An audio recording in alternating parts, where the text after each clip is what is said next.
2022 June, Costa Rica Mission by Chuck King, Frontier Harvest Ministries of Ford City, Pennsylvania. I flew from Pittsburgh to Houston to San Jose, Costa Rica on June the 12th. Had very good seats on each flight. Arrived and was able to meet up with Francis and Rodney, who was our driver. And they took us on the way back, a couple of hours drive to Miramar. We stopped for Papa John's Pizza, which was tremendous. And then we moved on to the hotel, Don Francisco, the place I always stay. Room 22, this is a view from outside my room, looking at the neighborhood and out to the ocean. It's a beautiful sight toward the ocean. On Monday, I worked around my hotel room planning some mission trips, but for lunch, Jose Pablo and his wife and Francis came and brought delicious chicken for us to eat. We planned the details of our December trip to Nicaragua, and I'm looking very much forward to working with their team in December. Francis also gave a solar panel to Brother Artavia, the owner of the hotel, for him to use among the indigenous people. I'd given him the money for this solar panel in May, and finally it's been delivered. You can see that the weather was mild. It was rainy some, but it was only in the mid-70s so far.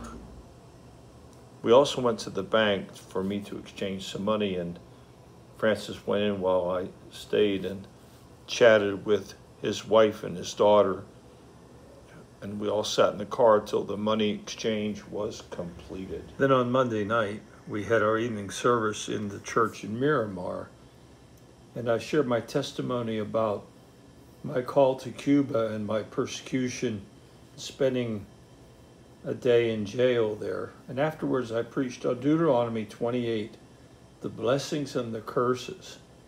And I led them in a prayer of confession and repentance and deliverance and forgiveness.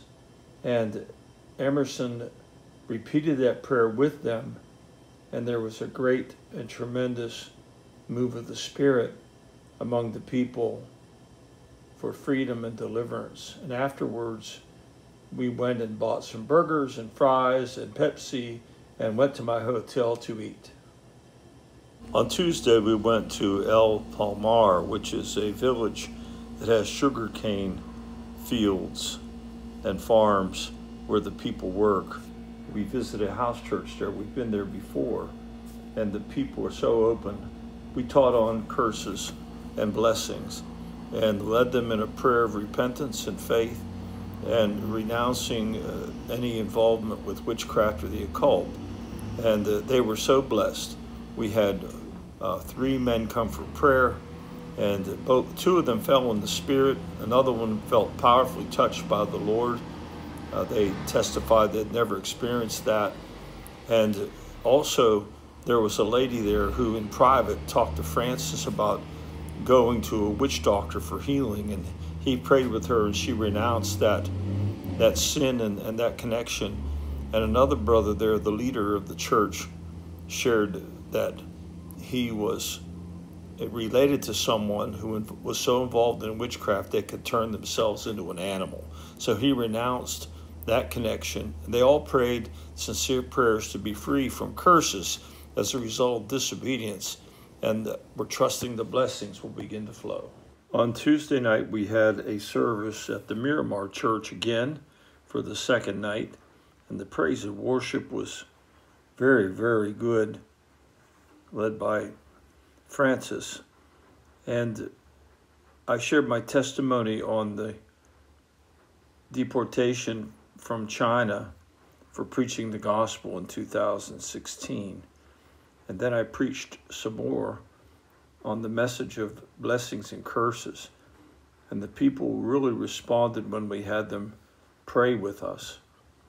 And afterwards, they even came forward for an extended time of altar ministry. And then after that, these individuals got up and gave personal testimonies of how the Lord had set them free from some kind of bondage to the occult, or even how the Lord had blessed them suddenly as a result of their obedience. Wednesday morning, I spent my time planning a trip to Panama and also working on a trip to Cuba. And then at lunchtime, we had a great lunch with these brethren, Jose Pablo and his wife, Francis, and this brother from Nicaragua that may visit with us in December. On Wednesday night, we drove about an hour north on the Pan American Highway to meet in a house church in this hilly area. Assembly God pastor leads a church that meets in his home, and this is the pastor here.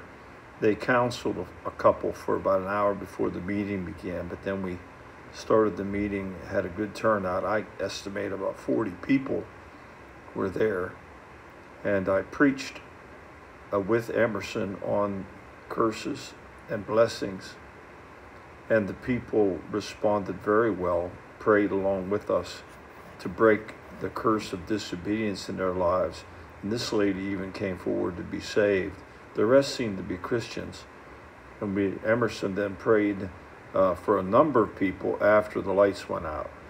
For it rained so hard as soon as we began to preach that you could hardly hear yourself talk. And then the power was going in and out, and the microphones weren't working, and it was hard for the people to hear us.